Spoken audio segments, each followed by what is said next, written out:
My heels strike the marble floor of the Portland courthouse, each step a thunderclap in the frozen silence. I feel eyes drilling into my back, whispers slithering through the gallery as I walk the longest 50 feet of my life. Reporters lean forward in their seats, notepads poised like weapons. The Langford name scandal unfolds in real time, and I'm center stage whether I want to be or not. I don't turn when I hear my mother's laugh, quiet, cutting, and deliberately timed for maximum humiliation. It's a sound I know too well, the elegant knife she's wielded my entire life.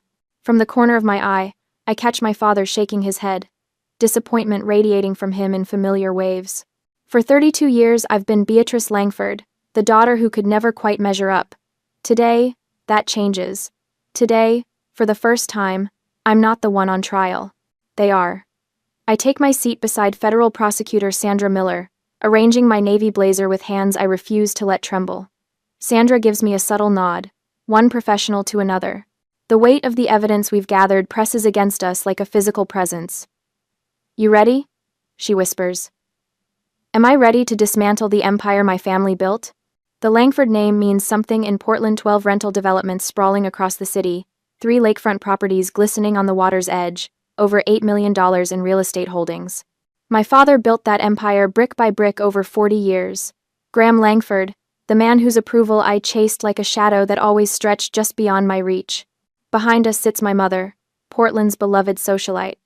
Diane Langford, queen of charity galas and symphony fundraisers, whose grace and philanthropy mask something far colder. She crosses her legs at the ankle, pearl necklace catching the fluorescent lights.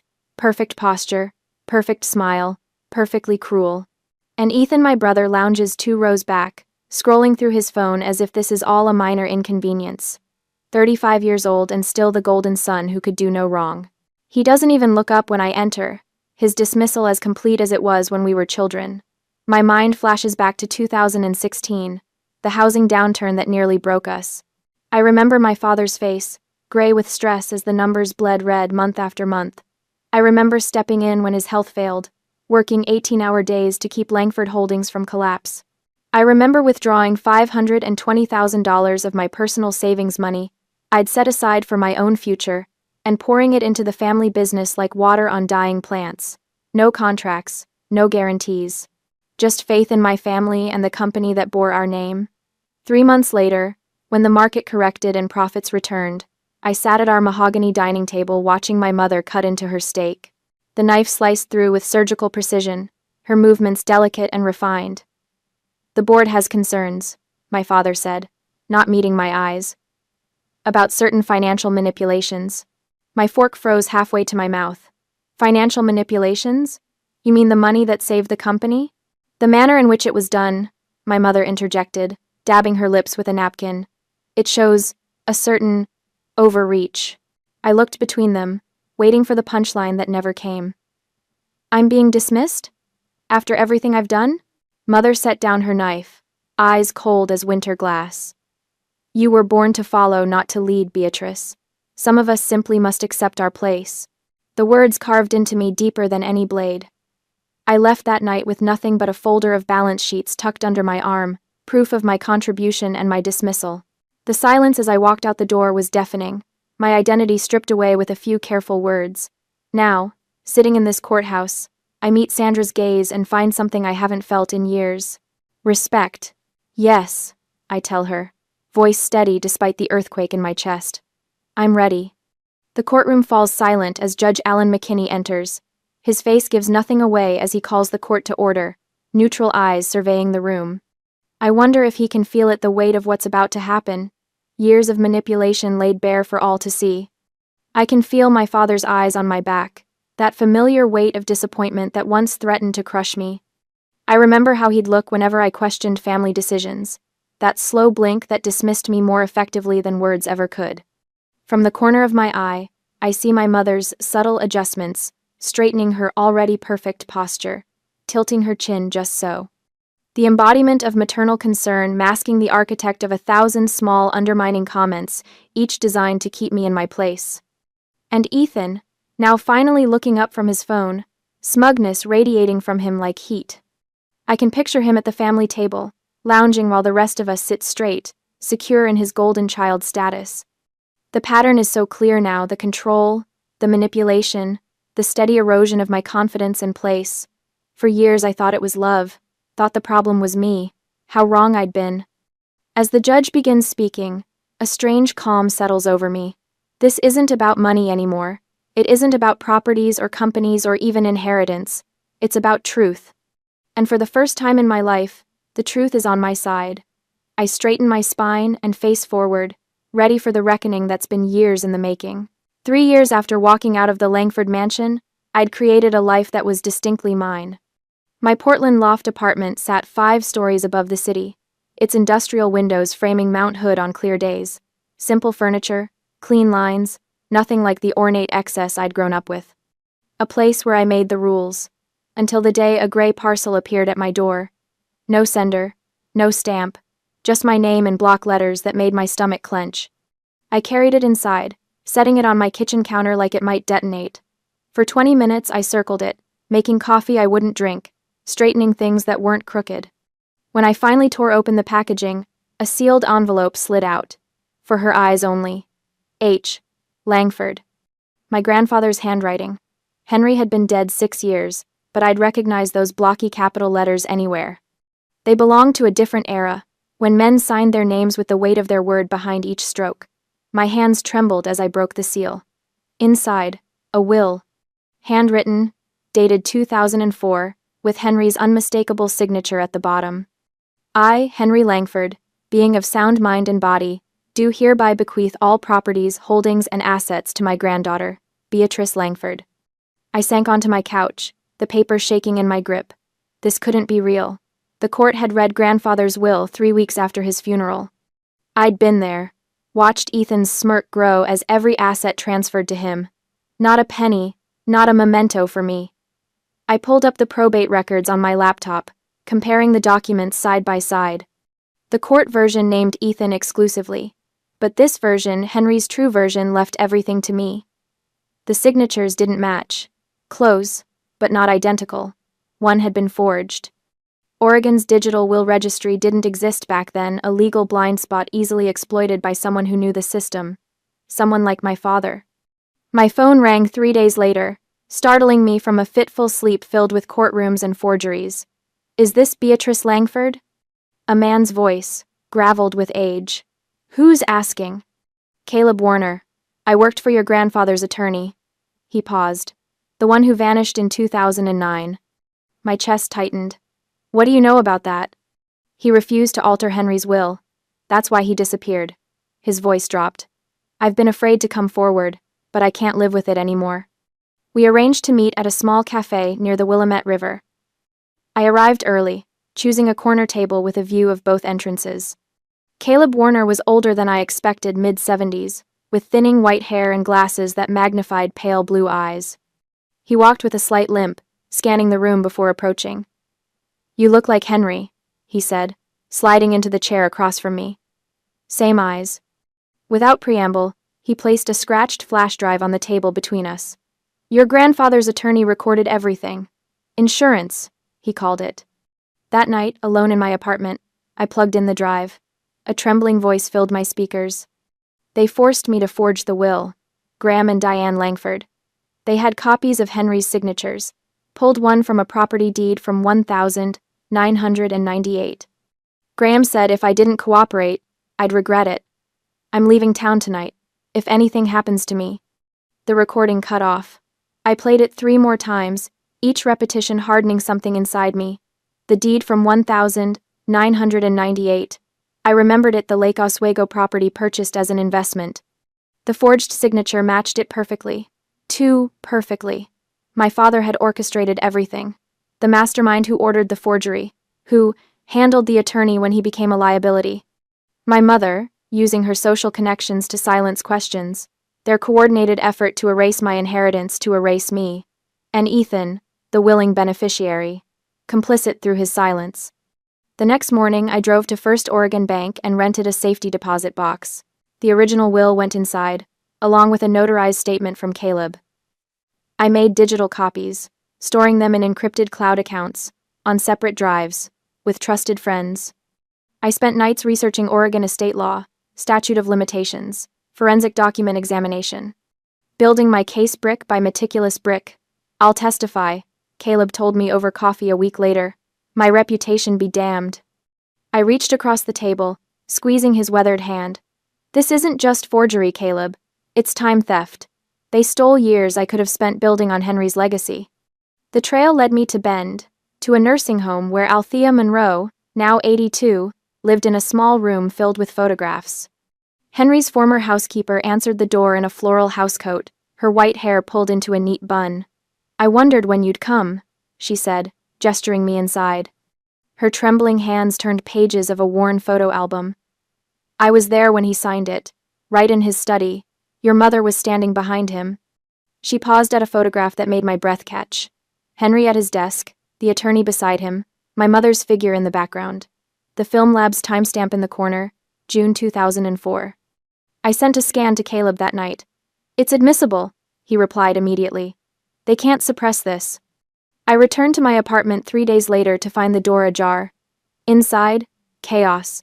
Drawers overturned, furniture slashed, my laptop smashed beyond repair, papers scattered across the floor like snow. Among them, a single note in my grandfather's blocky handwriting. Legacy isn't inherited, it's earned. Not his words. A message from them. A warning of how far they'd go. I gathered the papers with steady hands, no longer trembling. Each piece of evidence, each threat, each lie, exposed all of it forming a clear picture. The puzzle finally taking shape. They'd stolen my inheritance, my place, my voice. But they'd made one critical mistake. They'd left me alive to fight back. A week later, my phone vibrates against the coffee table, Ethan's name flashing on the screen. I let it ring twice before answering. We need to talk about what you've been doing, he says without preamble, his voice tight with something between anger and fear. I lean back in my chair, watching Portland's skyline through my loft window. I'm not doing anything, Ethan. I'm pursuing the truth. Do you have any idea what this is doing to Mom? To Dad? His voice cracks slightly. People are talking, Beatrice. Of course they are.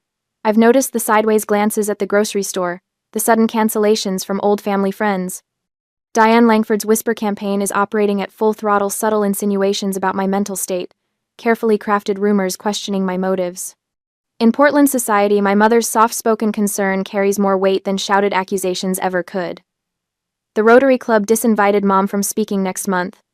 Ethan continues.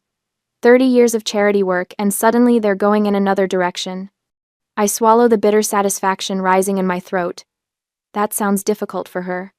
Dad's having people look into your finances. He thinks if you're desperate for money. I'm not desperate for anything except the truth. I cut him off. And I have nothing to hide. What I don't tell him is that Graham's business connections have already started their work. My mortgage lender called yesterday with concerns about my application from 3 years ago. The art gallery where I occasionally sell my photographs suddenly reviewed their consignment agreement. Small, coordinated pressure points, designed to paint me as unstable and greedy. Just stop this before it gets worse. Ethan pleads, a familiar note of condescension creeping back into his voice. For everyone's sake. After hanging up, I check my email to find a message from Caleb. Someone followed him home from the grocery store yesterday. A friendly reminder that he might want to reconsider his testimony. The threat wasn't explicit, but it didn't need to be. I wrap my arms around myself, fighting the familiar instinct to retreat, to make peace at any cost. That's what they're counting on, the Beatrice who smoothed things over, who saved the company with her $520,000 and then walked away quietly when dismissed. But that Beatrice is gone. I arranged a meeting with Sandra Miller the next morning, bringing every document I've gathered so far. The federal prosecutor's office feels like a fortress compared to my vulnerable apartment. This isn't just probate fraud. Sandra says, studying Henry's original will through reading glasses, if your father threatened your grandfather's lawyer who then disappeared, we're looking at potential federal crimes. I push a manila folder across her desk. I've cataloged everything chronologically. The will, witness statements, financial records from 2004 forward. Sandra raises an eyebrow as she flips through my meticulous timeline. You've been busy. I worked with numbers for years. Patterns matter. I spread out a second set of documents. This is what I found in the company records. Look at the transactions after Henry died. Her finger traces the column of figures. Multiple shell companies, property transfers, all neatly structured to avoid detection. They didn't just forge grandfather's will, they systematically erased any financial connection between him and me. I tap the bottom figure. And they've been doing similar things with other properties for years. Sandra removes her glasses, fixing me with a steady gaze. You understand what you're doing? This isn't just about inheritance anymore. You're mapping a conspiracy. My phone buzzes with a text from Ethan. Meet us at the lodge. We just want to talk. The Langford Lodge at Crystal Lake sits deep in Deschutes County, a private retreat left over from their old resort portfolio. I drive the winding forest road alone, headlights cutting through early evening darkness. My recording app is ready on my phone, tucked into my jacket pocket. The lake glimmers under candlelight through tall windows as I park beside Ethan's Range Rover. For a moment, I sit watching the scene. It looks like a family reunion, rather than an ambush. Inside, they've arranged themselves like a portrait. Diane in her pearls at one end of the table, Graham tired but defiant at the other. Ethan stands pouring wine, his smile too practiced to be genuine. Beatrice, my mother says, rising halfway before settling again. Thank you for coming. Graham clears his throat. We thought it was time to clear the air. Direct conversation is always best, I say, taking the seat across from Ethan, keeping my hands where they can reach the phone. Diane sips her wine. This situation has gotten out of hand. We're worried about you. Your health, Graham clarifies. The stress of these delusions. I notice the folder beside his elbow. What's that? Ethan slides it across the table. A solution. Simple, clean, final. Inside is a single document, a waiver of all claims against the Langford estate, one signature, and it's over. Sign this, and it's all over, Graham says, echoing my thoughts. We'll even establish a trust for you. Not what you imagine you deserve, but enough. I pretend to consider the document. What exactly am I waiving here? Everything, Ethan says bluntly. All claims, all rights to challenge the will, all this nonsense about forgery. She doesn't need to carry Dad's mess anymore, he continues, turning to Graham. You already handled that lawyer, right, Dad? The silence that follows confirms everything. My father doesn't deny it, doesn't even flinch. My mother's fingers tighten almost imperceptibly around her wineglass. I stand slowly, leaving the document unsigned on the table. I'm done pretending. Beatrice, Diane's voice follows me to the door. Family loyalty still means something. I turn back one last time. Yes, it does. That's exactly why I'm doing this. Driving away, I notice headlights among the trees, quickly extinguished. Someone watching. I check that my recording saved properly. Ethan's damning admission now preserved for Sandra. Over the next 2 weeks, my support network proves stronger than I expected. Althea Monroe, despite her failing health, agrees to sign a sworn affidavit about witnessing Henry's will signing. Caleb rejects a substantial bribe from Graham's attorney, recording the offer instead. I'm reopening the case with federal resources. Sandra tells me during our third meeting, what you've built here is extraordinary. Together, we file a formal complaint with the Oregon Bar Association and a petition to reopen probate based on new evidence. The local business journal runs a small piece questioning Langford Holdings' financial practices. I hear Diane's charity board is holding an emergency meeting about their association with her.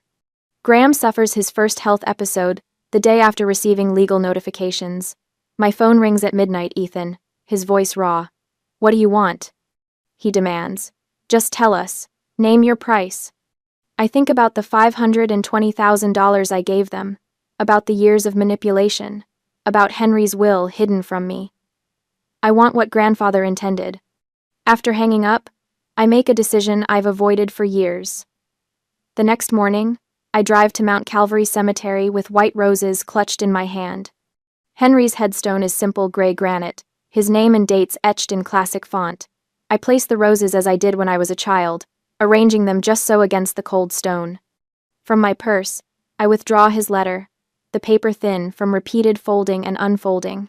I read it aloud, my voice steady in the quiet morning air.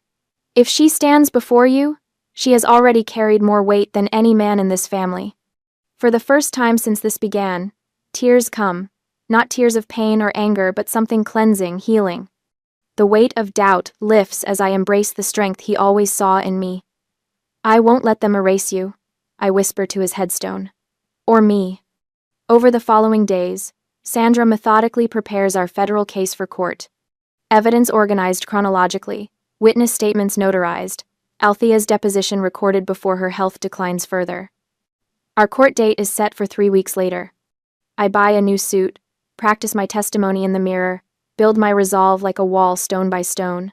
All the pieces are falling into place, the quiet before the storm. The night before our court date, a manila envelope appears under my apartment door. No sender, no markings. Inside is a single photograph of Henry's study at the family mansion.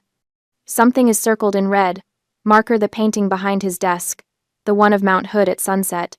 I study it closer and see what I never noticed before. The slightest misalignment, the hint of something behind it. A safe. A hidden safe I never knew existed. If there's evidence still in that safe, it could be the final piece we need. But obtaining it means breaking into the family mansion impossible, dangerous, and potentially illegal. I stare at the photograph for a long moment before picking up my phone. Sandra, I say when she answers. There's something else. The warrant for the Langford mansion arrives at dawn, a testament to Sandra Miller's efficiency. I stand on the sidewalk watching federal marshals gather, their navy jackets stark against the pale morning sky. My heart hammers against my ribs as Sandra approaches, manila folder tucked under her arm. Ready? She asks, echoing our courthouse exchange from weeks earlier. This time, my hands don't tremble. More than ever. The family estate looms before us, its limestone facade no longer intimidating but merely stone and mortar. The marshals fan out across the property as Sandra rings the bell. Long seconds pass before the door swings open to reveal my father, bathrobe hastily belted at his waist, sleep still clouding his eyes. The shock that transforms Graham Langford's face when he spots me is worth every sleepless night of the past 3 months. His mouth opens, closes, then opens again, the great orator suddenly speechless. Federal warrant to search the premises, Sandra announces, extending the document. Step aside, Mr. Langford. Behind him, my mother appears on the stairs, her silk robe perfectly arranged despite the early hour. Only the slight twitch at the corner of her eye betrays her shock. Diane Langford has spent a lifetime perfecting her composure, but even perfection cracks under enough pressure. Beatrice, she says, voice smooth as polished stone. What exactly do you hope to accomplish with this theater? I meet her gaze without flinching. The truth, Mother. Nothing more. The marshals move through the house with practiced efficiency. I lead them directly to Grandfather Henry's study, my footsteps sure despite the years since I've walked these halls. The familiar scent of leather-bound books and cedarwood hangs in the air, unchanged by time or betrayal. There. I point to the hunting scene that dominated the wall behind his desk. Behind the painting. The marshal carefully removes the heavy frame, revealing the wall safe I'd only learned about 3 days ago. My father's face drains of color as he realizes what's happening. You need a combination, he says, voice strained with false confidence. I step forward, fingers hovering over the dial. The 14th of May, 1990. My birth date. The only date Grandfather would use for something this important. The safe that holds his secrets was always meant for me to find. The lock clicks open on the first try. The family attorney arrives 20 minutes later, breathless and disheveled. His arguments bounce harmlessly off Sandra's calm recitation of the warrant's parameters. In the dining room, my father clutches at his chest, claiming heart palpitations to delay his testimony. Mother has retreated to her study, phone pressed to her ear as she calls in favors from board members, politicians, anyone with leverage over the investigation. Your brother's on the move, Caleb reports when he calls. Tried to visit Althea at the nursing home an hour ago. My stomach tightens. Did they let him in? Staff was warned. They turned him away. Caleb pauses, his voice dropping. They're getting desperate, Beatrice. Watch yourself. The safe yields treasures beyond my expectations. Grandfather's handwritten journal chronicles conversations about the inheritance, his careful script detailing suspicions about my father's intentions. Letters between Henry and his lawyer express growing concerns about interference in his estate planning. Photos of family gatherings bear dates, contradicting the official timeline my parents had presented to the court. But the real prize is a small USB drive tucked in the back corner, Sandra's tech specialist confirms it contains company financial records from 2004. But also before that, the year the lawyer disappeared and the records were allegedly lost in a server crash. There's an audio file, the specialist says, connecting the drive to his laptop. The room falls silent as my grandfather's voice fills the air, steady and clear despite his age. This recording serves as verbal confirmation of my wishes. In the event of my death, all assets and holdings of Langford Estates shall pass to my granddaughter, Beatrice Ann Langford. She alone has demonstrated the integrity and vision to carry forward what I've built. Something breaks loose inside my chest, vindication after years of doubt. The next morning, the local newspaper runs a front-page article quoting sources close to the family, portraying me as unstable and vindictive. The story claims I abandoned the family business during a critical period, conveniently omitting my $520,000 contribution that saved it from collapse. They're running the playbook, Sandra observes, scanning the article. Character assassination, social isolation, institutional pressure. Society friends who once welcomed me now cross the street to avoid conversation. Emails circulate questioning Caleb's credibility as a witness. Political connections reach out to Sandra's superiors, suggesting the case lacks merit and wastes department resources. But the tide begins to turn when 3 former Langford Holdings employees step forward with sworn statements about my role in saving the company. The accounting firm confirms the existence of my $520,000 loan, producing documentation my parents claimed was lost. Sandra arranges a press conference with the Department of Justice, transforming what began as a private inheritance dispute into a matter of public record. Caleb's meticulous documentation reveals a pattern of legal manipulation stretching back years. At the nursing home, Althea's condition deteriorates, but her mind remains sharp. Her nurse helps record video testimony, preserving her account of the will signing for the court.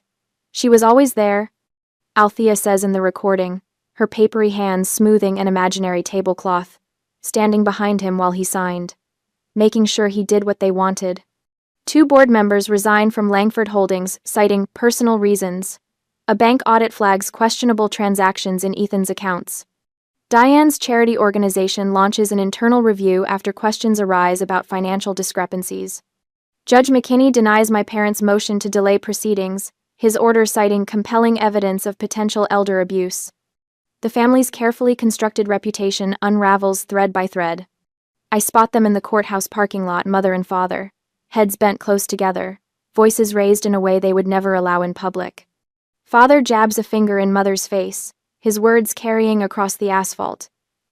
You said no one would check the signatures. Later that week, Ethan makes a scene at a downtown Portland club, drinking heavily and shouting obscenities at anyone who mentions the family name. The family attorney requests a private meeting with Sandra, sliding a settlement offer across the table that acknowledges some of my claims while protecting my parents from criminal charges. We just want to resolve this unfortunate misunderstanding, he says, voice oily with false sincerity. Sandra slides the paper back without opening it. We're well past that point now. Security measures transform my apartment into a fortress, new locks, security system, cameras at all entrances. The court date moves up due to Althea's declining health, accelerating our timeline. They're desperate, Sandra warns during our final evidence review. Be careful. I nod, surprising myself with the calm certainty I feel. Grandfather always said truth has patience. The night before court, my phone rings at midnight. Caleb's voice crackles with barely contained excitement. I found something in the archive. The missing lawyer's final case notes. He recorded Graham threatening Henry directly. This connects intent to action, Beatrice. My breath catches as the implications crystallize. Send it now. The document arrives by secure courier an hour later. My hands shake as I read the lawyer's detailed account of witnessing my father threaten my grandfather over the will. The final piece that transforms our case from inheritance dispute to criminal conspiracy. They didn't just steal from me. I whisper into the empty room, shock rippling through me. They threatened him. Federal charges now loom inevitable, regardless of the probate outcome. As dawn breaks on court day, I stand before the mirror, straightening my blazer with steady hands. The woman who stares back bears little resemblance to the one who trembled in this courthouse months ago. Her eyes hold no doubt, her shoulders no burden of shame. Today, truth finally takes the stand. The courtroom brims with whispers and camera clicks, a pressure cooker of anticipation. I enter through the heavy oak doors with measured steps, so different from the uncertainty that plagued me when this all began. My navy blazer, selected with purpose this morning, feels like armor against what's coming. On the opposite side, my family presents their united front. Graham, looking older than his 68 years, sits with his fingers laced together too tightly. Diane's pearls gleam under the fluorescent lights as she whispers something to Ethan. Their attorney Richards, a shark in an expensive suit, leans across the aisle as I pass. "You're about to be destroyed, Miss Langford," he murmurs, just loud enough for me to hear. I meet his gaze without flinching. "I'm not here to destroy anyone. I'm here for the truth." The words surprise even me with their clarity. This isn't about revenge, it never was. It's about setting right what was wrongfully taken. Sandra Miller sits beside me, arranging evidence folders with methodical precision. Her confidence steadies me as Judge McKinney enters and the court rises in unison. The first day proceeds according to their script. Witness after witness parades to the stand, each one painting me as unstable, incompetent, ungrateful. Former board members whose names I barely recognize describe erratic decision-making.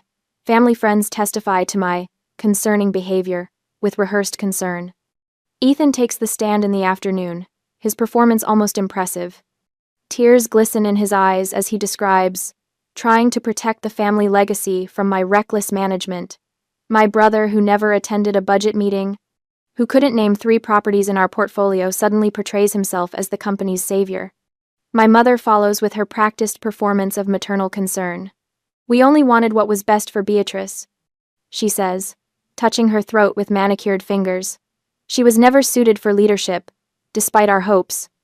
Graham testifies last, his voice gravelly as he explains how every decision was necessary for company survival. The courtroom absorbs his words like gospel, Portland's real estate legend defending his empire against an ungrateful 6x2 daughter. Richard smirks throughout, his confidence radiating across the aisle. By evening adjournment, whispers follow me through the courthouse corridors. Poor, deluded Beatrice, fighting her own family for nothing. I slept exactly 4 hours that night. The following morning, Sandra rises from our table. The prosecution calls Sandra Miller to the stand. Not as an attorney now, but as a witness. An unusual move that causes a ripple of confusion through the gallery. "Miss Miller, please present your findings regarding Langford Holdings LLC," Judge McKinney instructs. Sandra activates a projector displaying a meticulous timeline. "What you're seeing is the documented history of Langford Holdings from 2004 through 2019. She presses a button. A recording fills the courtroom. Ethan's voice, slightly muffled, but unmistakable. "Dad already handled that, lawyer." Then Graham's deeper tone. "We just want to protect the family name." The atmosphere shifts like the weather before a storm. Richard stands to object, but Sandra is already advancing to her next exhibit. "Your Honor, I present the video deposition of Althea Monroe, taken 2 weeks ago." Althea appears on screen, her 82-year-old hands trembling slightly as she recounts witnessing Henry Langford sign his original will in 2004. "Miss Diane was standing behind him the whole time," she says, watching every move like a hawk. Photographs appear next, timestamped images confirming Althea's testimony, then financial records showing my $520,000 loan and the board meeting minutes from my dismissal 3 months later. Judge McKinney leans forward, his interest visibly piqued. "For the record," he states, "this court acknowledges prior acquaintance with the decedent Henry Langford. I see no conflict of interest." Neither side raises objections. His questions become increasingly pointed as the evidence unfolds, revealing a deeper understanding of my grandfather's intentions than I'd anticipated. When Sandra calls her surprise witness Jessica Barnes, former assistant to my grandfather's missing lawyer, the family's facade begins crumbling visibly. Jessica describes documents destroyed under pressure and threats made in hushed tones. Caleb follows with recovered case notes. The technical expert demonstrates forged signatures with overlay projections that leave no room for interpretation. Banking records reveal suspicious transfers occurring days after Henry's death. Each piece builds upon the last with devastating precision. Richard's objections grow more desperate as the hours pass. By afternoon, even he seems to recognize the inevitable. "Your Honor, Sandra says. We present our final exhibit, a handwritten letter from Henry Langford to his granddaughter. She reads the words I've carried in my heart. If she stands before you, she has already carried more weight than any man in this family. My mother's composure finally shatters. Her fingers grip her pearls so tightly I fear they'll snap. Graham clutches the table edge, his complexion ashen as his health visibly falters. Ethan stares at the floor, unable to meet anyone's eyes, not even mine. The judge reviews the evidence one final time, his expression contemplative. This case isn't complicated, he says finally. It's criminal. His verdict comes swiftly. All holdings of Langford Estates restored to me, with defendants charged with forgery and obstruction of justice. Criminal charges referred to the district attorney's office for further prosecution. As the court adjourns, I catch my mother's shocked whisper to Graham. You promised this would never happen. Outside the courtroom, Ethan blocks my path, desperation etched across his face. You've ruined everything. The accusation holds no power anymore. No, I tell him quietly. You did that yourselves. Judge's final statement addresses the elder abuse elements specifically, recognizing my grandfather's clear intentions and my efforts to uncover the truth. The gavel strikes with finality, its echo reverberating through the now silent room. I exhale slowly, the weight of years lifting from my shoulders. There's no triumph in watching my family's disgrace, only relief that truth has finally prevailed. Sandra places her hand on my shoulder. Henry would be proud. For the first time since this began, I believe that might be true.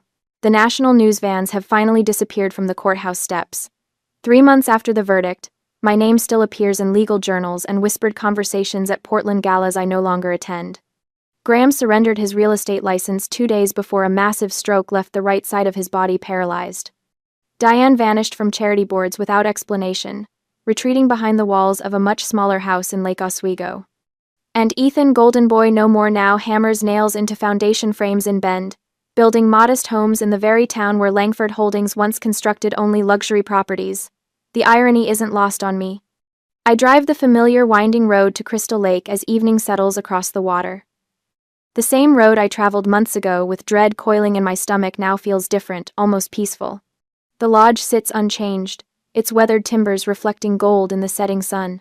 I park where I did that night, but this time no headlights wait in the trees, no trap waits inside. The lake water shimmers calm and clear, carrying none of the tension that hung in the air during my last visit. I walk to the edge of the dock, my grandfather's note folded in my pocket. The paper has grown soft from my handling it over the years, those blocky letters fading but still legible. Legacy isn't inherited, it's earned. I pull out Henry's silver lighter, the one possession of his I kept all these years, and flick it open. The flame catches the corner of the note, an orange glow spreading across his handwriting. Ashes drift from my fingers, scattering across the water's surface, and disappearing into ripples. They laughed when I walked in. I whisper to the darkening water, but they weren't laughing when I walked out. Last week, I met with 3 whistleblowers from Pacific Northwest Financial. The week before, 4 retirees who lost everything in an investment scheme. Yesterday, a single mother battled a predatory lender. Their stories differ, but the pattern remains the same: power, silencing, truth, money, crushing justice. In their faces, I see reflections of my own journey. Justice means nothing if it stops at the courthouse door. The Langford settlement sits mostly untouched in my account. $4.6 million feels almost vulgar after living comfortably in my loft for so long. Now I have a purpose for it. The Langford Foundation for Legal Integrity opened its doors last month. We offer free legal aid to those silenced by power. The irony of using the Langford name isn't lost on me, but perhaps that's the point. Names, like legacies, can be redefined. 1 year later, I stood before 28 law students at the University of Oregon. Chalk dust clings to my fingers as I write 2 sentences on the board. Integrity builds legacy. Legacy isn't given, it's built. Their eyes follow my movements, some skeptical, others curious. They've read about my case, of course. It appears in their textbooks now, nestled between chapters on probate fraud and elder abuse. But they're here for more than legal precedent. They're drawn to the human element, the courage to stand alone against family pressure. Diane writes occasionally, her elegant stationery carrying careful words of reconciliation. Graham's recovery has left him dependent on round-the-clock nurses. Ethan's calloused hands and sunburned neck tell of slow humbling through honest work. I read their letters with compassion but without surrender. Forgiveness doesn't require reunion. Peace exists in boundaries rather than bitterness. I pause before erasing the board, catching the sound of laughter drifting through the open window. For years, laughter was a weapon my mother's cutting sound designed to diminish. Today, the students' laughter feels life-affirming, natural, and healing. Through the window, students cross the campus green, spring sunshine streaming through budding trees. My reflection superimposes over them a bridge between generations, between what was and what could be. For the first time in years, the quiet doesn't ache, it heals.